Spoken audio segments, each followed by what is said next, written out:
નમસ્કાર. આકાશવાણી સમાચાર રીધિ ઉંધાડ વાંચે છે. સૌપ્રથમ મુખ્ય સમાચાર. પ્રધાનમંત્રી નરેન્દ્ર મોદીએ જણાવ્યું છે કે પીએમ સ્વનિધિ યોજના ફેરિયાઓ માટે જીવાદોરી સમાન બની છે. ગઈકાલે 1 લાખથી વધુ ફેરિયાઓને ધિરાણ વિતરણ કરાયું. પ્રધાનમંત્રી નરેન્દ્ર મોદી આજથી દક્ષિણ ભારતની 5 દિવસની મુલાકાતે જશે.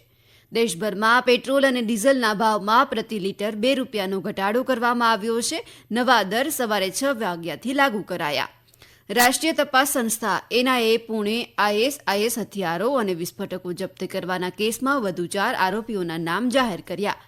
અને ઓલ ઇંગ્લેન્ડ બેડમિન્ટન સ્પર્ધામાં ભારતના લક્ષ્ય સેને પુરુષ સિંગલ્સની ક્વાર્ટર ફાઇનલમાં પ્રવેશ કર્યો છે. સમાચાર વિગતવાર.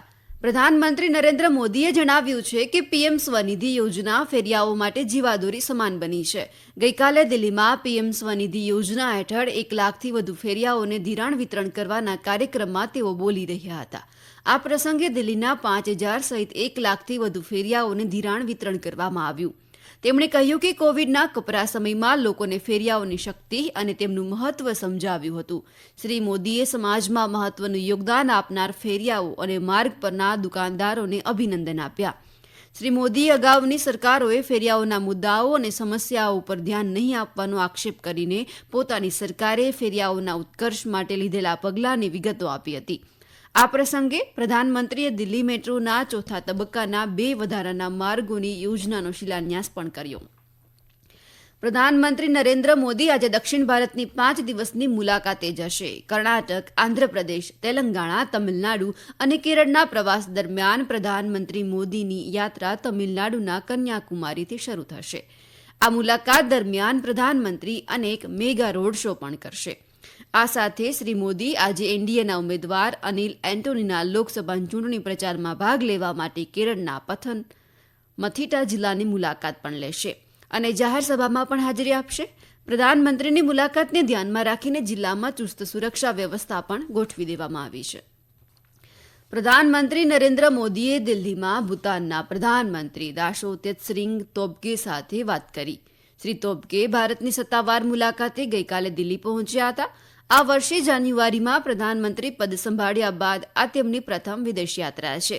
શ્રી તોબ્ગે મુંબઈની પણ મુલાકાત લેશે. પ્રધાનમંત્રી નરેન્દ્ર મોદીએ કહ્યું છે કે તેમણે તોબ્ગે સાથે બંને દેશો વચ્ચે અનન્ય અને વિશેષ ભાગીદારીના વિવિધ પાસાઓ પર ફળદાયી ચર્ચા કરી હતી. એક સોશિયલ મીડિયા પોસ્ટમાં શ્રી મોદીએ જણાવ્યું હતું કે શ્રી તોબ્ગે તેમની પ્રથમ વિદેશ મુલાકાતે ભારતની મુલાકાત લીધી તે અંગે ખુશ છે. શ્રી મોદીએ ભૂતાનના પ્રધાનમંત્રીએ આવતા અઠવાડિયે ભૂતાનની મુલાકાત લેવા આમંત્રણ આપવા બદલ પણ તેમનો આભાર વ્યક્ત કર્યો હતો. દેશભરમાં પેટ્રોલ અને ડીઝલના ભાવમાં પ્રતિ લીટર 2 રૂપિયાનો ઘટાડો કરવામાં આવ્યો છે. નવા દર સવારે 6 વાગ્યાથી લાગુ કરાયા છે.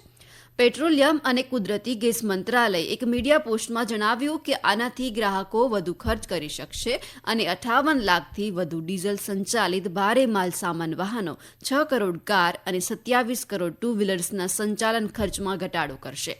પેટ્રોલ અને ડીઝલના ભાવ ઘટવાથી લોકોની બચત વધશે. હવે દિલ્હીમાં પેટ્રોલની કિંમત 94 રૂપિયા 72 પૈસા પ્રતિ લીટર, મુંબઈમાં 104 રૂપિયા 21 પૈસા, કોલકાતામાં 103 રૂપિયા 94 પૈસા અને ચેન્નાઈમાં પેટ્રોલની નવી કિંમત 100 રૂપિયા 75 પૈસા થશે. ડીઝલની સંશોધિત કિંમત દિલ્હીમાં 87 રૂપિયા 62 પૈસા, મુંબઈમાં 92 રૂપિયા 15 પૈસા, કોલકાતામાં 90 રૂપિયા 76 પૈસા અને ચેન્નાઈમાં 92 રૂપિયા 34 પૈસા હશે. પેટ્રોલિયમ અને કુદરતી ગેસ મંત્રી હરદીપસિંહ પુરીએ કહ્યું છે કે પેટ્રોલ અને ડીઝલના ભાવમાં પ્રતિ લીટર 2 રૂપિયાનો ઘટાડો કરીને પ્રધાનમંત્રી નરેન્દ્ર મોદીએ ફરી એકવાર બતાવ્યું છે કે કરોડો દેશવાસીઓનું કલ્યાણ અને સુવિધા હંમેશા તેમની પ્રાથમિકતા રહી છે. રાજસ્થાન સરકારે પેટ્રોલ અને ડીઝલ પર વેલ્યુ એડેડ ટેક્સ વેટમાં 2% ઘટાડો કર્યો છે.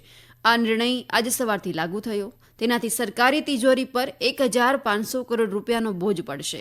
આ નિર્ણય ગઈકાલે સાંજે જયપુરમાં રાજ્ય કેબિનેટની બેઠકમાં લેવામાં આવ્યો હતો. બેઠક બાદ પત્રકારોને આ માહિતી આપતા મુખ્યમંત્રી ભજનલાલ શર્માએ જણાવ્યું હતું કે રાજસ્થાનમાં ડીઝલ અને પેટ્રોલના ભાવમાં વિસંગતતાઓ હતી જે દૂર કરવામાં આવી છે.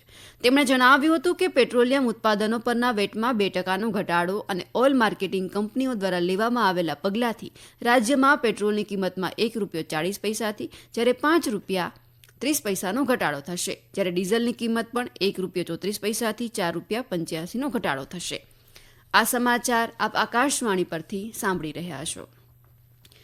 ગુજરાત કેન્દ્રીય સૂક્ષ્મ લઘુ અને મધ્યમ ઉદ્યોગ મંત્રાલયની JED ઝીરો ઇફેક્ટ યોજના સર્ટિફિકેશન પ્રાપ્ત કરવામાં દેશમાં પ્રથમ સ્થાન, જ્યારે જિલ્લાઓની શ્રેણીમાં રાજકોટ પ્રથમ સ્થાન મેળવ્યું છે.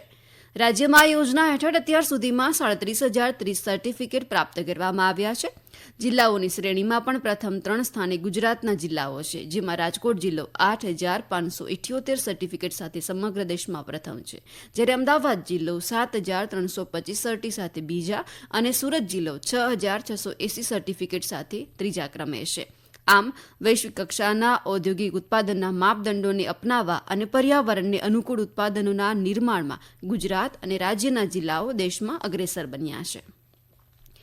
રશિયામાં આજે રાષ્ટ્રપતિની ચૂંટણી માટે મતદાન યોજાશે. 3 દિવસ સુધી ચાલનારા મતદાન માટે પ્રારંભિક અને પોસ્ટલ મતદાનની પ્રક્રિયા શરૂ થઈ ગઈ છે. રાષ્ટ્રપતિ વ્લાદિમીર પુતિને દેશવાસીઓને તેમના મતદાન અધિકારનો ઉપયોગ કરવાની અપીલ કરી છે. શ્રી પુતિન ઉપરાંત અન્ય 3 ઉમેદવારો નિકોલાઈ ખારિતોનોવ, લિયોનિદ સ્લતસ્કી અને વ્લાદિસ્લાવ દાવાન્કોવ પણ મેદાનમાં છે. જો શ્રી પુતિન 5મી મુદત માટે ચૂંટાઈ છે તો તેઓ 2020માં બંધારણમાં કરેલા સુધારા મુજબ આગામી 6 વર્ષ અને 2036 સુધી શાસન કરશે.